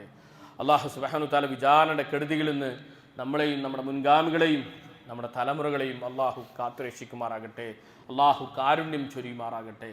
അവസാനം നരകശിക്ഷയിൽ നിന്ന് അള്ളാഹു രക്ഷപ്പെടുത്തുന്നതിൻ്റെ കൂട്ടത്തിൽ നമ്മളെയും നമ്മുടെ മുൻഗാമികളെയും നമ്മുടെ തലമുറകളെയും അള്ളാഹു ഉൾപ്പെടുത്തി അനുഗ്രഹിക്കുമാറാകട്ടെ. അവസാനം അവൻ്റെ ഇഷ്ടദാസന്മാരുടെ കൂട്ടത്തിൽ സ്വർഗീയ ഭവനത്തിൽ അള്ളാഹു നമ്മളെയും നമ്മുടെ മുൻഗാമികളെയും നമ്മുടെ തലമുറകളെയും ഔദാര്യപൂർവ്വം അള്ളാഹു സുബ്ഹാനഹു വ തആല ഒരുമിച്ച് കൂട്ടി അള്ളാഹു ഔദാര്യം ചെയ്യുമാറാകട്ടെ, കാരുണ്യം ചെയ്യുമാറാകട്ടെ.